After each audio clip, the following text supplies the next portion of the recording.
Bangin yung kabila, kuya, ha? Sige. Napakahirap akyatin. Maliban sa sobrang tarik, kaya mo yan! Eh, mabato yung daan. Ang tindi! Dumudulas yung aming sasakyan. Meron tayong visionary expert. Ayun nga. Gamitin mo yung vision mo, ha? Isa pa yan. Ito pa ang problema ko. Ay, di ka man maniniwala eh. Hindi, ano? Sana sa akin huwag magtuloy kasi parang Ayaw nga, kwento mo ka ganina. nagbubukas yung sa akin. Hindi ko mamaya ko na ituloy. Huwag dito, pandarin mo naman. Huwag dito nakatambay tayo sa gitna ng kawalan. Rough riding pa tayo. Ano ba itong nasa natin? Ano nga ba yung sinasabi ko? Simula na nag-YouTube ako, bakit Boy First Time yung pangalan kong pinili?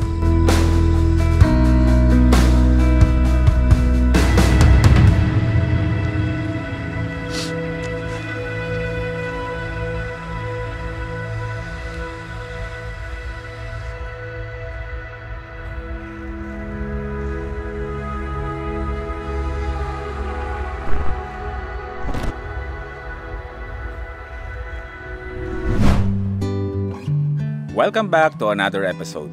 Bago ang mga kaganapan natin ngayong araw, nagsama-sama muli ang magkakaibigan sa aming munting kubo. Direct saan nabili yung cauliflower?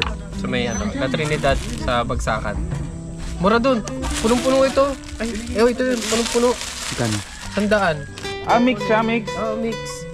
Sila Direct Gino ay dumating yan dito kahapon sila. Akala namin is kararating lang nila, yung pala nanggaling na sila ng Tinok, yung pinakabagong highest point na pangarap nilang lahat, na pati ako nasama dun yung nagplano kami na makapag overnight dun sa mismong new highest point na isa katuparan na nila, nagawa na nila. So congratulations. Dati kasi naiisip namin yun, nauunahan ng takot pero ngayon nagawa nila, so huwag yung gagayahin. Dapat kung gagawin nyo naman yun, dapat siguro grupo kayo para at least safe, di ba? Pero kung mag-isa ka lang, nasa yun naman yan. Malaki ka na. Sa mga ganyan nga, laging paalala, unahin lagi ang safety ng inyong mga sarili.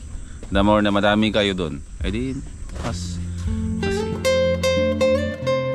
tanging kwentuhan at pagluluto ang aming libangan dito sa kubo. Ito mga gulay na to is hindi namin ito binili. Ito yung mga hinahati dito ng mga sumusuporta sa atin. Nagdadrop sila ng mga gulay-gulay dito. Hindi kami na madalas namimili ng mga gulay sa palengke kasi nga minsan pag dumadating sila dito may mga kanya-kanya silang dalang mga gulay.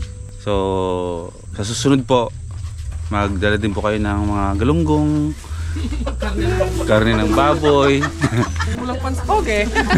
Namamalengke pa rin kasi dapat talaga yung goal, hindi ka na kami namamalengke. Saka samahan na rin nila ng sibuyas sa bawang para may panggisa na tayo. Oo, napaka basic na dito sa Nueva nun. Dito yung parang grabe ko kaburautan. Si Direct Gino meron niluluto galing Ifugao. Kailangan bang patuyuin? Pag lumapot, wild berries na nakuha nila dun sa Tinok. Gagawin daw strawberry, wild berry jam ni Direct Gino. At ako naman ay nagluto na ng sikwate. Mula to sa Davao City. Pasalubong sa amin ng mga kaibigan.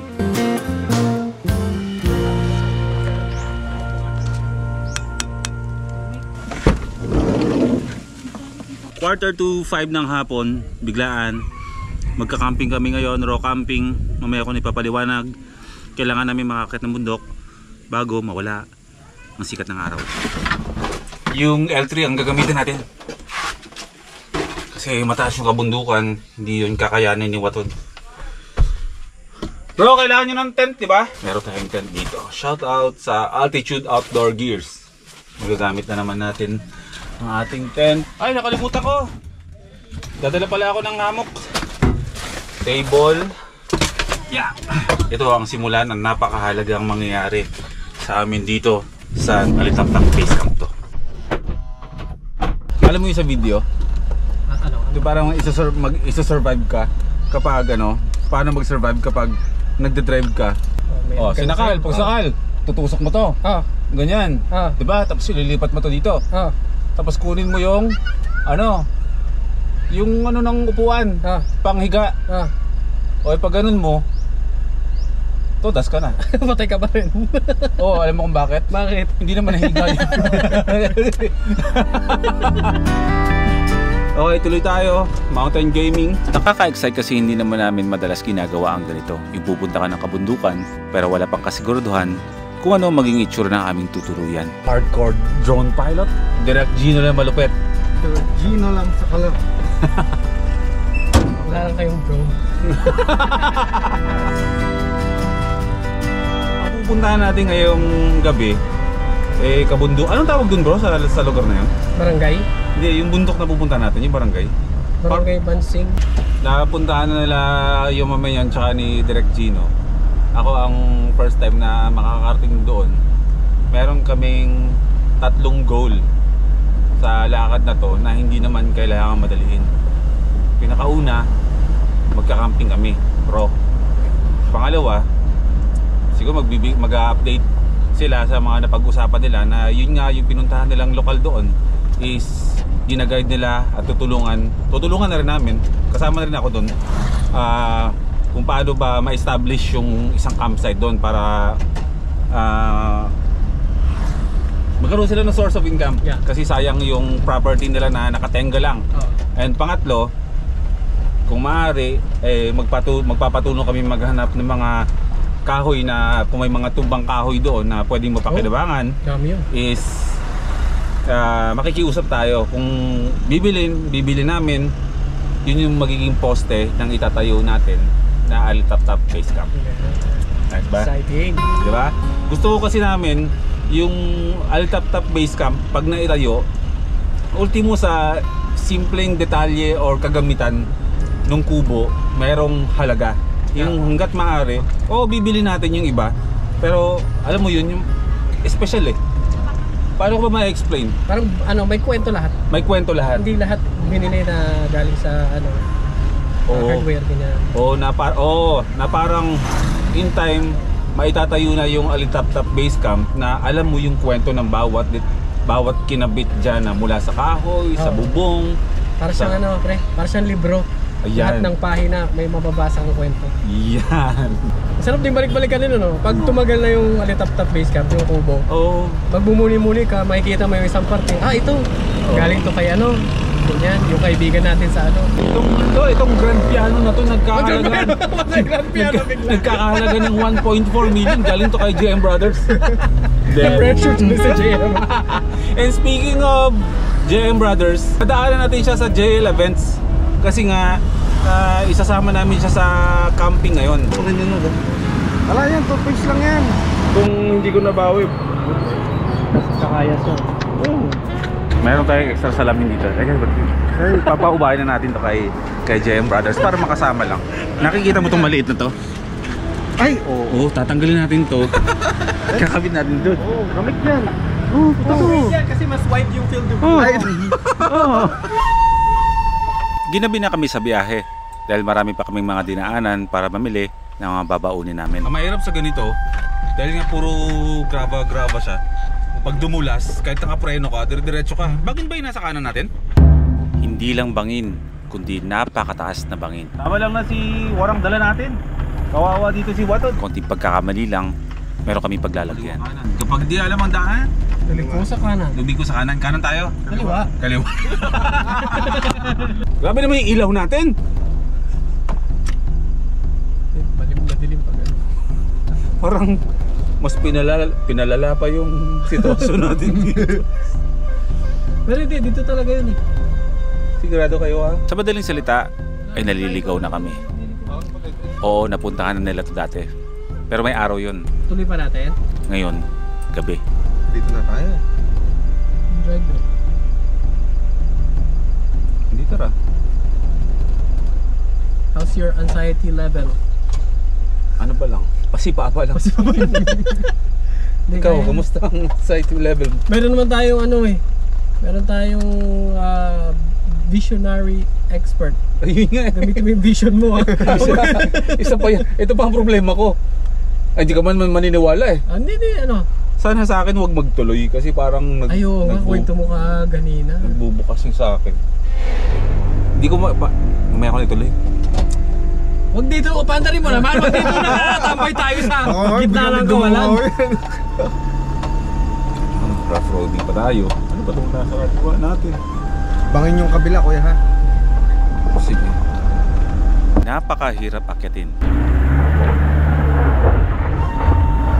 Maliban sa sobrang tarik, Kaya mo yan! ay mabato yung daan. Ang tindi! Dumudulas yung aming sasakyan. Pinapakit na tayo. Tayo daw muna. Hindi ba sila matatakot? Pula ilaw natin. Tapos pamadul pag L300 dito, iba ano, taga-sundo ng patay. Eh, Uy! sino? Wag Si mo- Johnny! Si Jan! Ay, tama kayo. Tama kayo. Hoy! Yan! Ay, mga kaibigan nyo.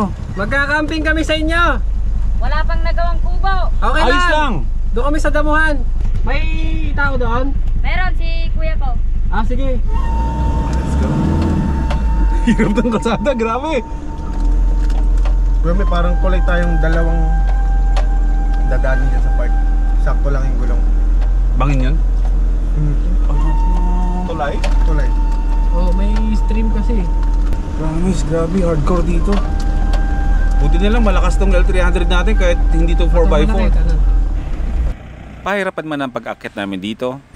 Pag-park ka na lang dito. Sa wakas, narating na namin ang tuktok. Dadaan natin sa tubig? Baka lumubog, mabigat to. Oo. Ano, paano? Yung mga gamit natin, bitbit tayo. Oh. Kasi yung bahay ng kaibigan nila, yung Mamen tsaka ni Direk Gino, andyan lang sa taas. Ito na mismo yung lugar na pupuntahan natin. Ang problema, yung sasakyan natin, hindi natin may tawid kasi may tulay dito na gawa sa kahoy, tapos may umaaga sa tubig, eh lulubog tong sasakyan. May trekking na tayong konti papunta dun sa bahay ni Kuya Johnny. Kuya Johnny. Tara. Wala kaming choice kundi bitbitin ang sandamukal na gamit na baon namin. Tatlong bluwete natin? Dalawa lang. Dalawa. Dalawang balik na. Makikituloy lang muna tayo dito. Medyo nakakatakot lang talaga yung packet dito maliban dun sa sira-sirang kalsada. Buti kinain ng sasakyan. Eh yung pumapasok kami sa napakadilim na kalsada na akala namin naligaw na kami. Pero all goods. Ito na. Minsan na napuntahan ni Direk Gino at yung Mamen ang pamilyang ito. Ito si Johnny, kapatid ni John, yung nakasalubong natin kanina sa madilim na ahonan. Uy, masarap sa sardinas! Sardinas, upo, gisa. Sapat na yan sa hapunan. Ay, ano, lahat ang kananan. Nakaka-excite. Pero hindi exciting ang pag-akyat dito kasi nga medyo challenging talaga. Pero ayos lang. Hanggat kaya ng sasakyan. Ito yung nagkamali na L300 din natin. Video production na. With ang aming team.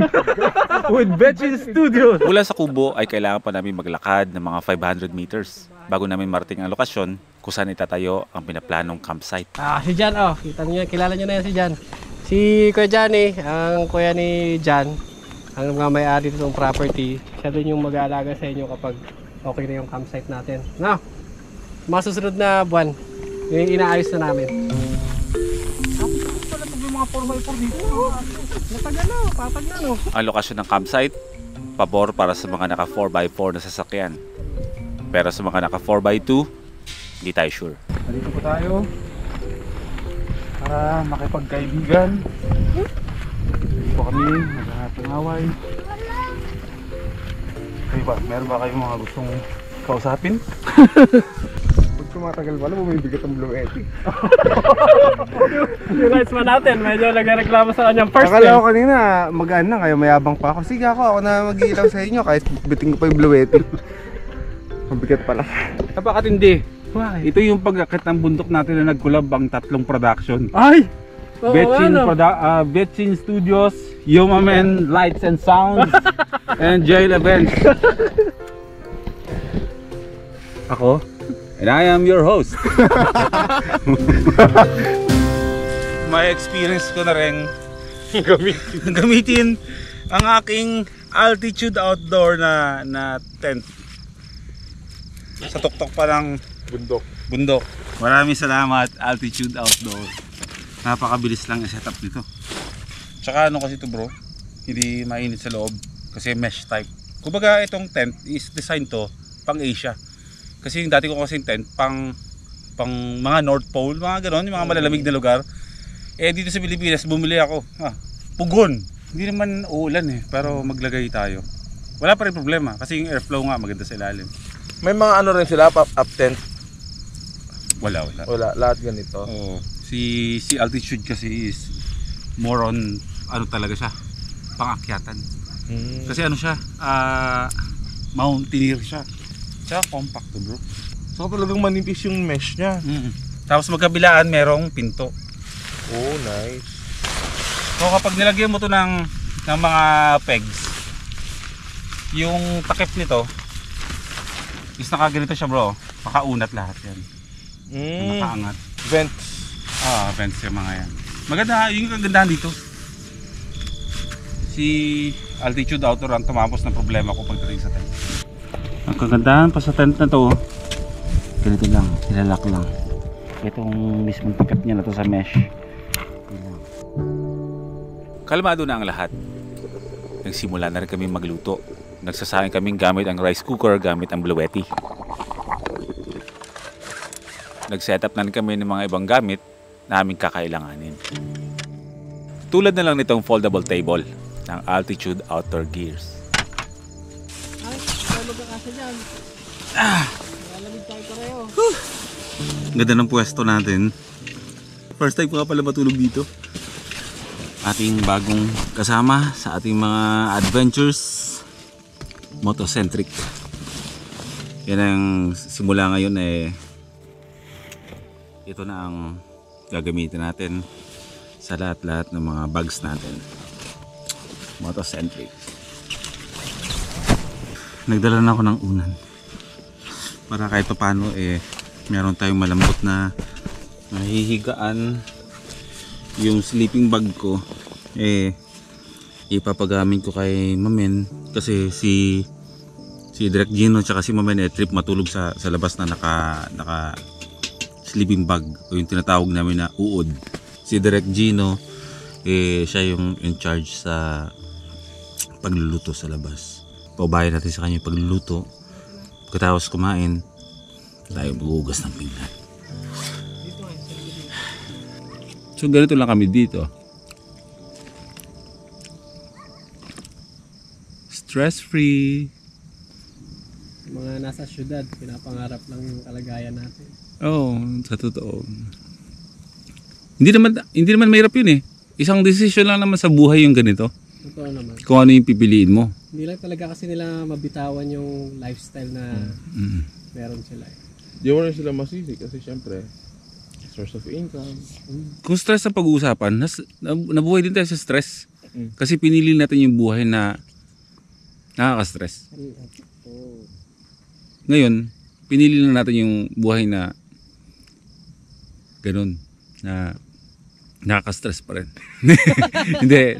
Hindi man masabi natin na hindi na tayo nasa-stress. Meron, pero kukunti na lang. Saka more on outlet na to Oo.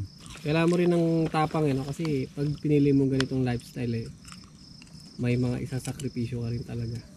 Yun lang siguro yung nag-hold back sa iba na pinapangarap yung ginagawa natin pero hindi nila magawa kasi pag naiisip nila yung mga ilalet go nila. What do you mean na let go?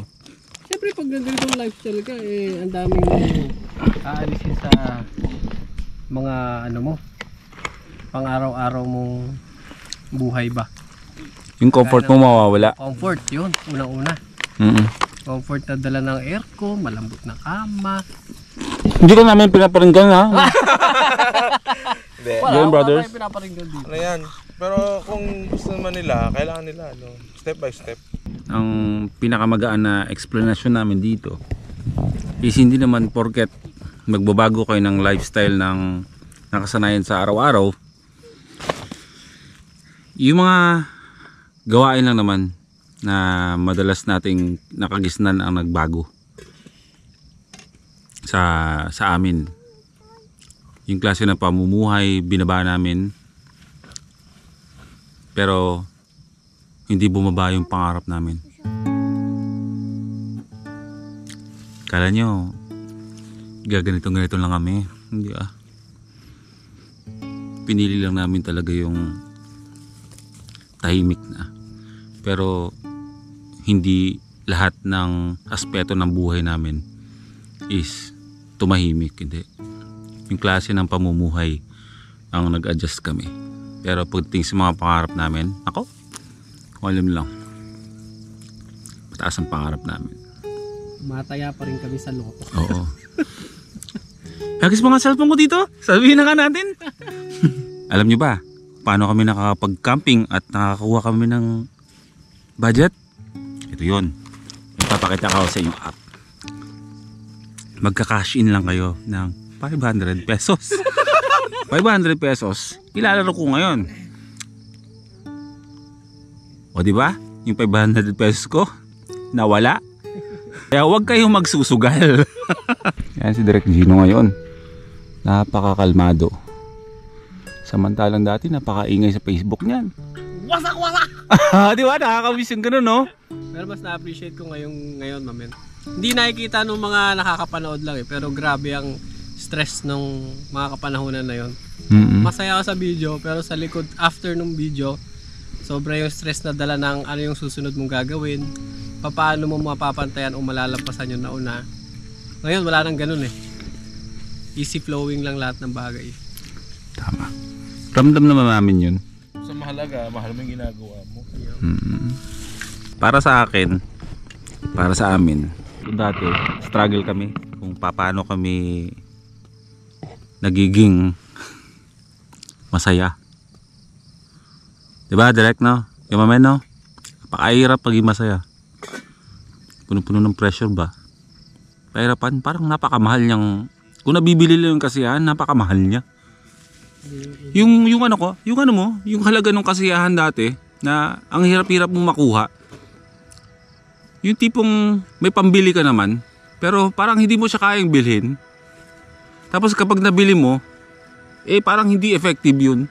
Hindi ka pa rin magiging masaya. Samantalang ngayon pala, pwede ka naman palang maging masaya nang wala namang halaga.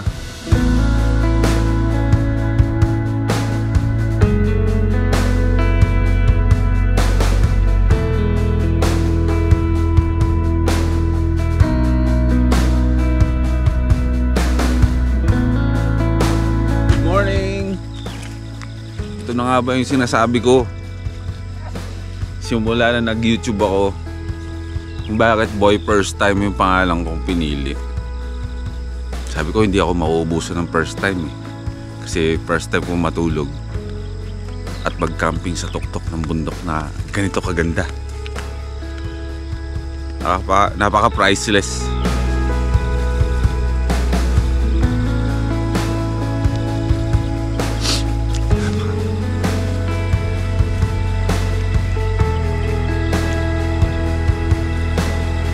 Hindi ko alam ano sasabihin ko.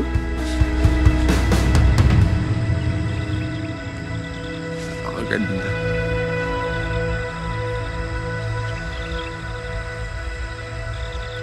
Parang hindi lang puso ko yung masaya pati kaluluwa ko.